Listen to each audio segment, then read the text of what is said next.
Bonjour à toutes et tous, je vais vous faire aujourd'hui une capsule sur un sujet labyrinthique qui est le chaos, les bienfaits du chaos, le besoin de renarcissisation des Français et leur avachissement. Et ce que je vais dire est en partie tiré, ou en tout cas inspiré, de ce livre qui sort, qui est en prévente aux éditions Culture et Racine, qui s'appelle « Traité pour le monde d'après », qui est le livre que je sors. Alors c'est une somme qui est une description de ce que sera le monde après le chaos que nous allons vivre, de ce que pourrait être le monde après le chaos que nous allons vivre si nous mobilisons pour défendre nos libertés et éviter les pièges tendus par les marchands d'autorité et les marchands d'ordre vertical sous toutes leurs formes. Je vais évidemment faire plusieurs vidéos de commentaires d'actualité sur tous ces sujets au fur et à mesure que je lis les commentaires faits aux vidéos précédentes. J'en profite pour dire que donc ces commentaires, lorsque ça commence par « vous dites n'importe quoi, c'est nul », toutes ces considérations allez, je vais le dire, de zinzin complot ou d'avachi, je supprime les commentaires. On me reproche de faire une censure trop exigeante sur la chaîne YouTube du Courrier des Stratèges. Je l'assume pleinement. Je ne souhaite pas que cette chaîne soit tirée vers le bas par les fermes à trolls et par tous les gens qui sont sous l'emprise des infiltrés de la Macronie, qui se font passer pour dissidents et qui sont là uniquement pour fixer, si j'ose dire, cornériser ceux qui s'opposent au système. Que ce soit bien clair entre nous, je l'assume pleinement. Je vais vous parler du chaos et des bienfaits du chaos. Alors, en réalité, et c'est ce qui explique d'ailleurs en partie la jeunesse de ce livre, je voudrais redire que nous sommes face à un ordre mondialiste qui est extrêmement structuré et extrêmement puissant.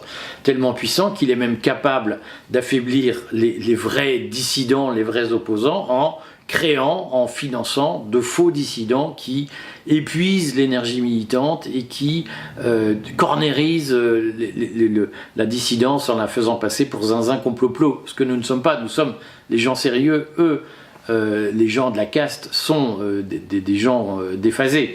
Et nous sommes sérieux. Et donc, les gens de la caste payent des déphasés pour nourrir le sentiment que l'opposition à la dissidence est déphasée selon des techniques qui sont parfaitement documentées. Je le redis, tout ça n'est pas de l'invention. Il y a des théories qui ont été formulées d'ailleurs tout au long des années 2000-2010 et qui sont aujourd'hui financées par les pouvoirs publics.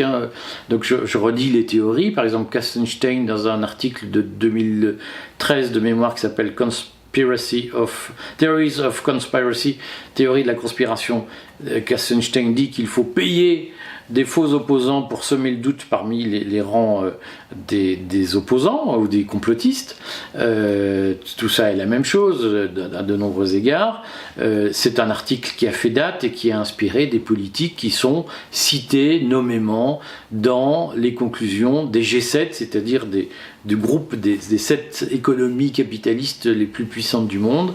Dans les conclusions du G7, on sait, c'est écrit à plusieurs reprises que ce sont les services canadiens qui sont chargés de développer ce qu'on appelle le Rapid Response Mechanism, c'est-à-dire des réponses immédiates sur les réseaux sociaux à tout ce qui conteste le système. Donc tout ça est documenté et l'affaire du fonds Schiappa, c'est l'affaire d'un financement caché de ces opérations avec des structures comme l'agence Viginum par exemple, mais pas que. Donc tout ce petit monde existe, est documenté, a laissé des traces officielles. Et il suffit d'écouter l'audition de Rudi Reichstadt devant le Sénat au moment de l'affaire Schiappa pour comprendre que bien, les politiques publiques aujourd'hui financent des infiltrés sur les réseaux sociaux pour fragmenter, pour discréditer, pour noyauter.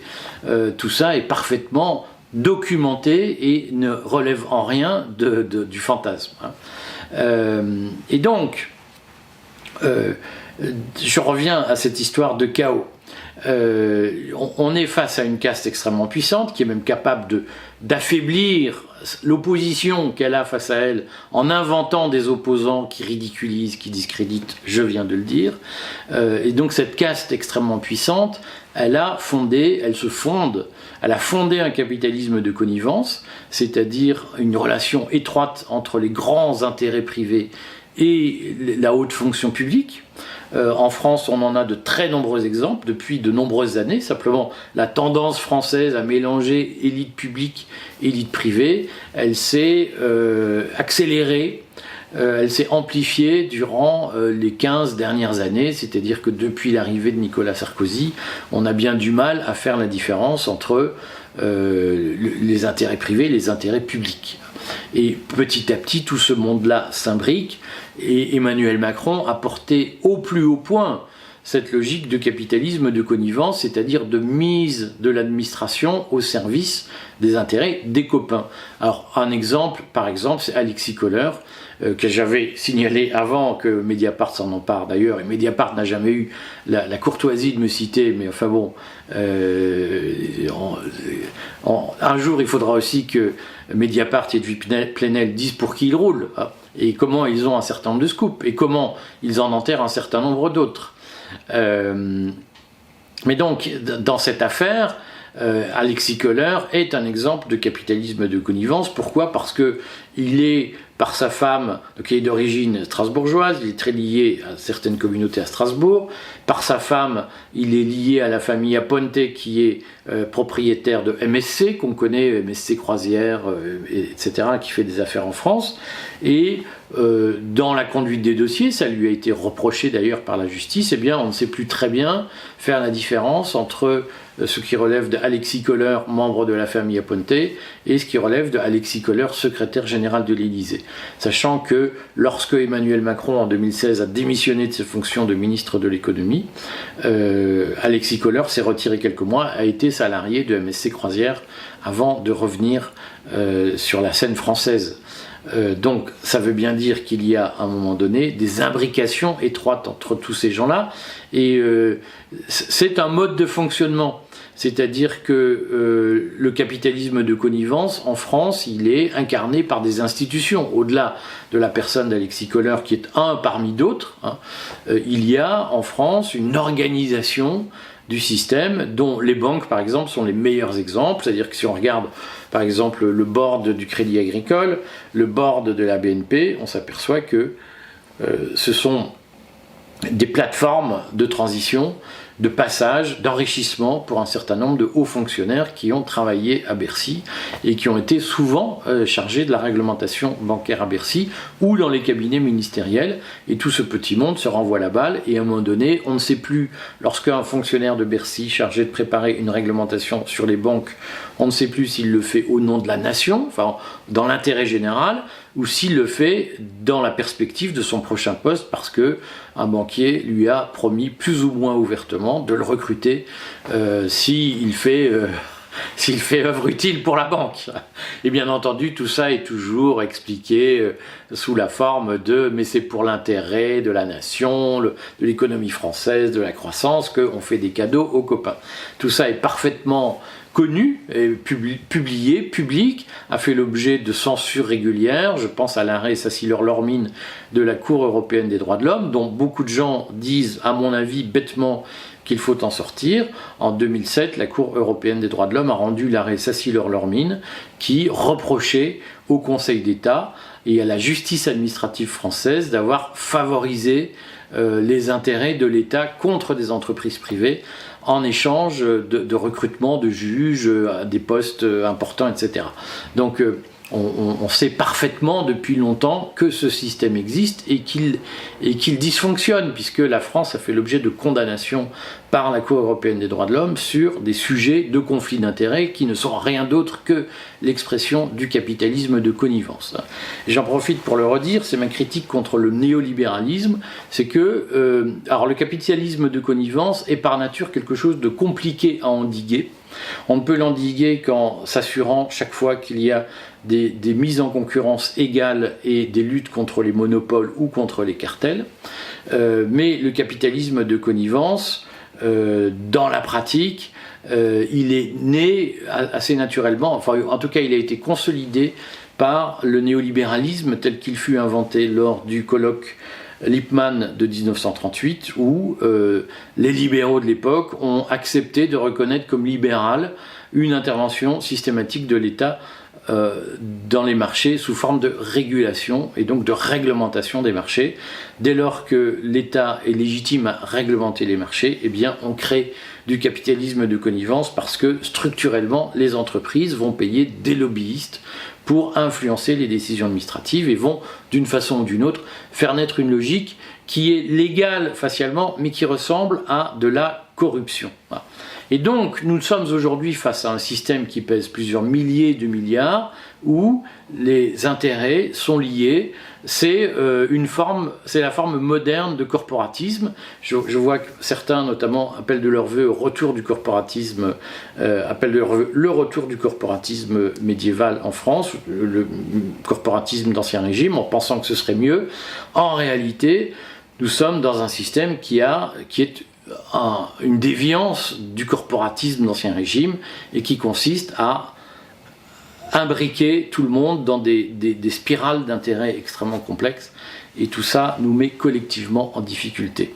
Et ça rend surtout très difficile le combat contre le système, parce qu'on voit bien qu'il y a une telle communauté d'intérêts entre les dirigeants du privé et les dirigeants politiques et les dirigeants de l'administration, de la machine bureaucratique, que cette espèce d'alliance, de ligue, est très difficile à combattre, et c'est armé, équipé pour écraser tous ceux qui la combattent et qui en dénoncent les méfaits. C'est-à-dire que tous ceux qui sont pour les game changers, si vous voulez, ceux qui sont pour un changement des règles du jeu, notamment pour lutter contre le capitalisme de connivence, se font régulièrement broyer par le système ou mettre à l'index sous des étiquettes extrême droite, complotistes, populistes, je sais pas quoi, tout ce que vous voulez, se font coller des affaires au basque pour être discrédités, parce que la machine, quoi qu'il arrive et quels que soient les changements de tête ou les changements de majorité, et nous allons en vivre dans 3 semaines,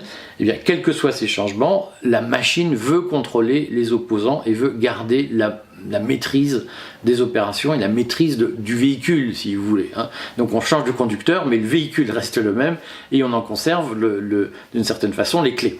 Voilà, ça c'est la logique. Donc, vis-à-vis de ce système, nous ne pourrons pas le combattre et le changer par le réformisme. Ce qu'on appelait le réformisme quand j'étais petit, c'est-à-dire par les changements de tiens, on va resserrer un peu telle vis, on va en mettre une autre là on va retirer une portière, là on va rajouter un tuyau, mais on ne touche pas au moteur lui-même. Ça c'est du réformisme, donc ce sont des politiques non radicales, si vous voulez. Et bien entendu que compte tenu de la cohésion interne, de la solidité de ce système qui nous mène à la ruine, avec des dettes colossales et une très faible croissance et des ordres internes et une gestion déficiente des tensions internes, et bien, compte tenu de tout ça, compte tenu de la solidité de cet édifice, nous ne pourrons pas le réformer de l'intérieur. La seule façon de changer la société, je le redis, traiter du monde d'après, la seule façon de supprimer cet ordre vertical avec une élite qui décide et puis ping, qui se dote de tous les moyens de contrôle de la vie des citoyens avec une bureaucratie proliférante, une lutte permanente contre l'indépendance économique, notamment par la généralisation du salariat, qui permet de tenir les gens, face à ce système qui se défend, si vous voulez, seul un chaos peut nous libérer et nous permettre de recréer une société, j'insiste, qui vient d'en bas, une société fondée sur l'ordre spontané et qui permet de libérer l'instinct vital de chacun et de remettre du libre choix dans la société, parce que c'est ce que nous souhaitons. Nous voulons arrêter l'ordre vertical, ça tombe d'en haut et puis en bas, tu dois obéir. On veut que les gens puissent libérer leurs talents, puissent s'organiser entre eux quand c'est possible, et puissent ne pas être en permanence en concurrence avec une administration qui réglemente, qui contrôle, qui étouffe, qui étrangle, qui sanctionne. Ce qu'il faut, c'est que si les gens ont envie de vivre d'une certaine façon, eh bien, ils puissent s'organiser, dans certaines limites bien entendu. Il ne s'agit pas d'autoriser n'importe quoi, mais il faut que les gens aient la faculté d'agir et de choisir. Et donc, si nous voulons inverser cet ordre vertical de la société pour développer de l'horizontalité, si on veut supprimer cet ordre autoritaire et le remplacer par un ordre spontané, eh bien, il faut compter sur le chaos, l'effondrement, l'implosion du système actuel, l'implosion de ce capitalisme de connivence. Et donc, il faut se réjouir de ce chaos, même s'il sera à de nombreux égards douloureux, parce que il est l'annonciateur, le précurseur d'un ordre différent de la société, avec beaucoup plus de liberté, beaucoup plus de libre choix et beaucoup plus de libre expression des talents. Et je le redis, il n'y aura pas de réformisme possible face à ce système, et les élections vont nous le montrer. Pourquoi ? Parce que, au fond, ce beaucoup ont reproché à Macron, à juste titre, c'est sa verticalité, son jupitérisme, son excès d'autoritarisme, et cette façon de dire « je commande ». On prend l'exemple de l'assurance chômage.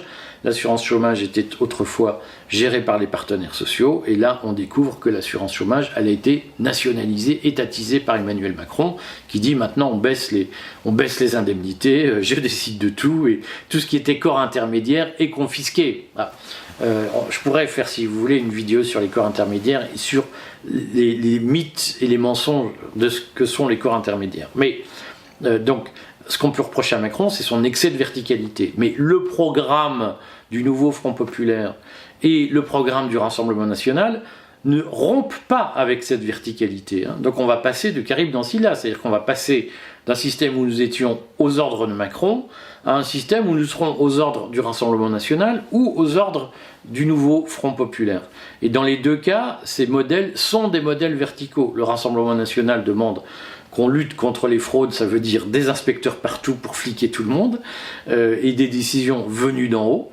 Hein, et on le verra, et à mesure que le Rassemblement National déclinera son programme, on pourra montrer comment, au fond, le Rassemblement National appelle à plus de contrôle, plus de verticalité, et le Front Populaire, le nouveau Front Populaire, n'en parlons même pas, c'est un programme d'économie soviétique avec un matraquage fiscal et une espèce de nivellement par le bas. Le SMIC à 1 600 €, ça veut dire qu'il n'y aura pratiquement plus que des salariés au SMIC, et très rares seront les salariés qui échapperont au SMIC. C'est une façon c'est une façon qui ne dit pas son nom, de soviétiser l'économie avec des augmentations d'impôts, des augmentations d'intervention de l'État dans tous les sens. Donc là aussi, on est sur un modèle extrêmement vertical de société qui n'est pas conciliable avec notre objectif d'ordre spontané et d'horizontalité. Alors, pourquoi c'est comme ça ? Parce que, pourquoi, au fond, nous retrouvons-nous dans ce système ? Parce qu'il y a, chez les Français, un besoin de renarcissisation et un besoin et un investissement profond.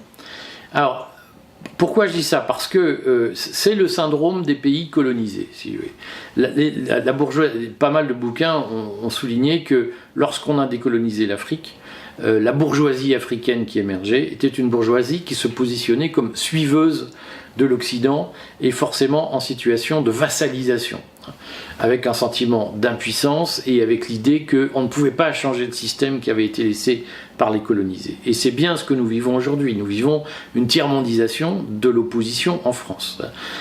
Pourquoi je dis ça ? Parce que tout le monde dit il faut suivre, il faut rester dans l'OTAN, il faut obéir aux Américains.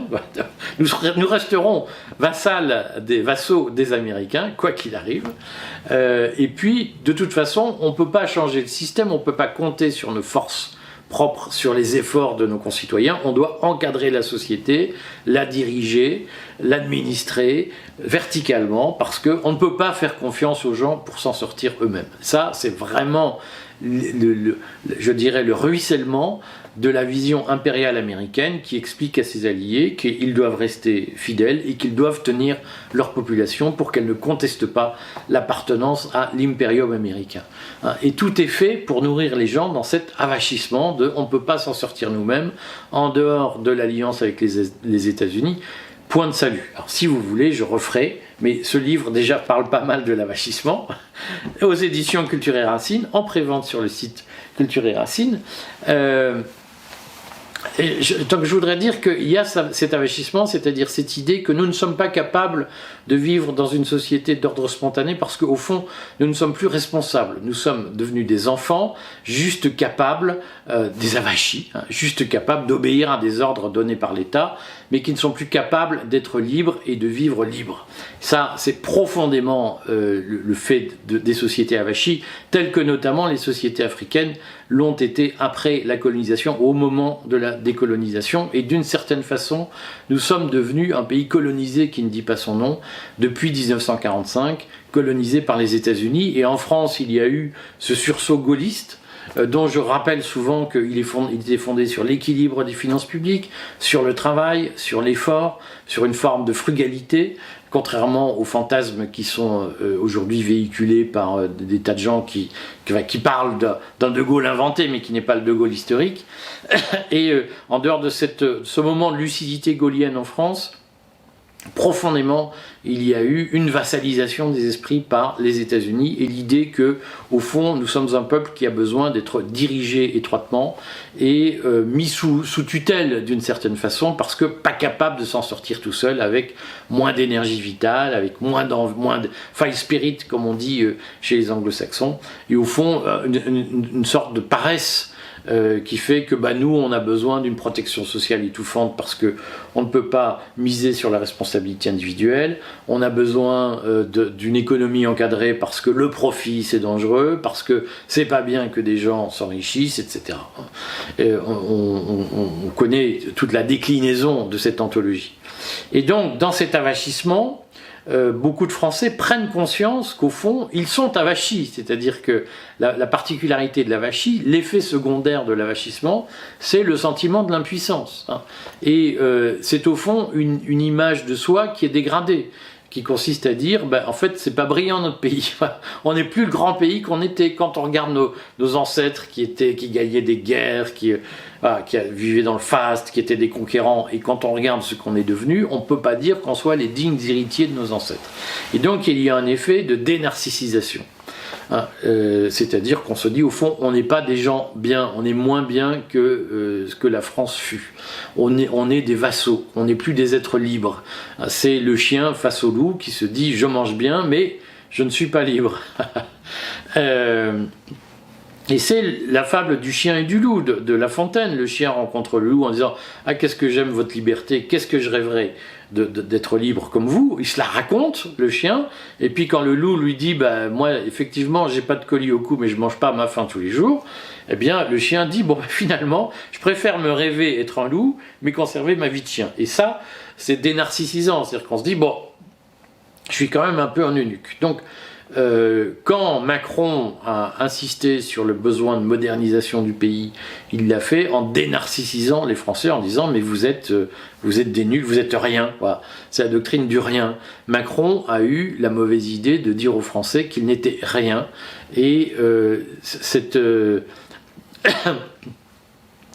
cette expression blessante compte beaucoup pour le rejet qu'il suscite, compte beaucoup dans le rejet qu'il suscite aujourd'hui. Hein.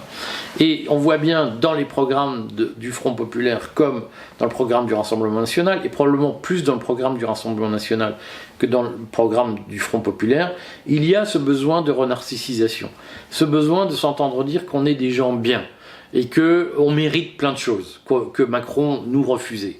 Et qu'au fond, c'est pas vrai de dire que la France va pas bien, c'est pas vrai, ne nous dites pas qu'on doit faire des efforts parce qu'on travaille pas assez, dites-nous au contraire qu'on travaille beaucoup, et qu'on a besoin d'être reconnu. Voilà. Il y a dans la logique, dans la stratégie politique du Rassemblement National, comme dans la stratégie politique du Front Populaire, l'idée qu'il faut, d'une façon ou d'une autre, infantiliser les Français en leur disant ce qu'ils ont envie d'entendre, en leur disant des choses bien et en les ménageant, et en surtout les maintenant dans l'illusion qu'au fond, la situation n'est pas si grave que ça. J'ai fait une vidéo sur la gravité de la situation, regardez là, et qu'au fond, eh bien, il faut pas se relever les manches. Tous ceux qui nous disent relevez-vous les manches, mettez-vous-y, faites des efforts, sont des menteurs, des gens dépassés, des capitalistes, des blablables, des néolibéraux, tout un tas d'horreurs. Dites-nous ce qu'on a envie d'entendre, à savoir qu'on va s'en sortir sans faire d'efforts.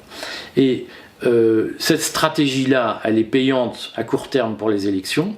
Simplement, elle amène à défendre des programmes qui ne feront qu'accroître la décadence française et qui mettront tout le monde en difficulté. Et donc le pari qu'on peut prendre aujourd'hui, c'est que de ce besoin de renarcissisation, que je comprends, qui peut être légitime, eh bien sortira un chaos qui est une étape nécessaire pour changer l'ordre des choses. Et donc on peut s'en féliciter, et donc allons-y. Mais je vais quand même vous faire des vidéos, suivez-les dans les jours à venir, sur les programmes du Front Populaire et du Rassemblement National. À bientôt!